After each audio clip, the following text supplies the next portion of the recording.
चंबड़ में बुकेरानी sub division मां निकिरंदड़ चाकर शाख मीरा खोरी ज़हूर शाखनि जे पुछड़नि जा मज़लूम आबादगार सरापा एहतजाज पिणल कैंप क़ाइम।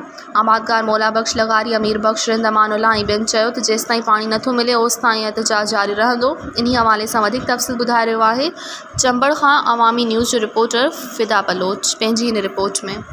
जी नाज़रीन तव्हांखे ॿुधाईंदो हलां त हिन वक़्तु असां चंबड़ इरीगेशन ऑफिस आॾो मौजूदु आहियूं जिते केतिरनि ई ॾींहंनि खां मुसलसल ई आबादगार आहिनि पुछड़ियुनि जा जेके कैंप क़ाइमु कयो वेठा आहिनि। इन्हनि जो चवणु आहे त असांखे फसल त न थिया पर हाणे जीअण जे लाइ जेको सो पीअण जे लाइ पाणी जो फुड़ो बि न आहे। उन हवाले सां इहे सरापा एहतजाज आहिनि। हथो त वधीक इन्हनि खां मालूम करियूं त पाण खे छा था ॿुधायूं सर।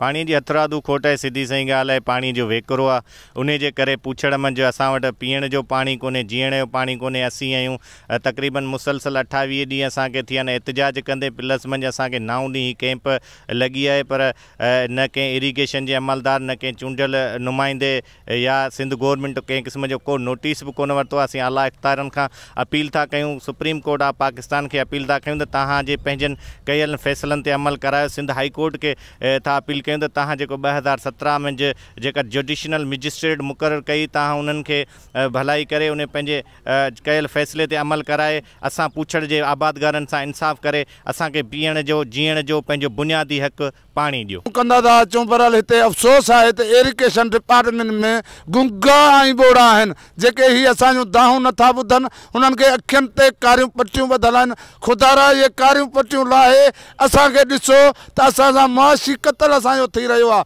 ही हाड़ी मज़दूर गरीब पोरियत सभु बेरोज़गार थी विया आहिनि पाणी न हुअण जे करे। खुदारा इंसाफ़ करियो, तव्हांजा केला बाग पाणी आहे मौजूदु, असांजे लाइ शार्टेज आहे, रोड़ी फाटे पियो, केरु ॾिसण वारो कोन्हे को। खुदारा असां सां इंसाफ़ करे असांखे पंहिंजे हिसे जो पाणी ॾियो। बाला ऑफिसर इरीगेशन जा कामोरा विकाऊ हिननि असांजूं ईदूं बर्बादु कयूं। असांजे पैसे ते पाण त वञी ईदूं कयूं पर असां त हिन जंग में रुली विया आहियूं। असां वटि पाणी न आहे ऐं असांजो माल जेको आहे सो उन में मरी रहियो आहे पर असां सां को बि इंसाफ़ नथो पियो थिए। असां इहा ई घुर करियूं था बाला ऑफिसरनि खे ऐं बाला जेके इदारा आहिनि उन्हनि खे त असां सां इंसाफ़ करे असांखे पंहिंजो हक़ जो पाणी ॾिनो वञे। जी असां हिते 28 ॾींहंनि खां एहतजाज करे रहिया आहियूं। सुप्रीम कोर्ट जे फ़ैसिलनि ते अमल करे नेबज़दा चीफ इंजीनियर सखर सरदार शाह ऐं AC ज़हीर मेमून खे हटाए असांखे पंहिंजे हिसे जो पाणी ॾिनो वञे। महिरबानी जी। एहतजाज जेको अलामती बुख हड़ताल के अॼु 9 ॾींहं थी विया आहिनि पर असां इंतिहाई अफ़सोस सां था चऊं त को बि माण्हू असांजे हिन एहतजाज जो नोटिस वठण लाइ तयारु कोन्हे। ऐं हीअ चंबड़ मां जेका तहरीक उथी अॼु तव्हां ॾिसो त खोसकी ते बि एहतजाज आहे, ठटे ते बि एहतजाज आहे, सॼी सिंध एहतजाज थी विया। ऐं हीअ असांजी सिंध हुकूमत जेका आहे सिंधी माण्हुनि खे ॼाणी वाणी उञ पई मारे छो त हाणे सिस्टम में पाणी मौजूदु आहे। जेको पाणी आहे उनजी सही विरासत कोन पई थिए। मुंड में केला आबाद आहिनि ऐं पुछड़ियुनि में पीअण लाइ पाणी न आहे। ही चाकर शाख ज़हूर शाख मीराखोरी शाख जा समें जेको आहे सो पुछड़ियुनि जा मज़दूर आबादगार आहिनि जिन जे GIP जो ज़रियो हिकु पाणी हूंदो आहे। उहो पाणी केतिरनि ई महीननि खां बंदि आहे जेको केतिरी अरसे खां ई मुख़्तलिफ़ हंधनि ते केॾी महिल ॾिसो त रेगुलेटर ते केॾी महिल ॾिसो त चंबड़ जे रोडनि मथां पंहिंजा बच्चा वठी मातम कंदे नज़र अचनि था।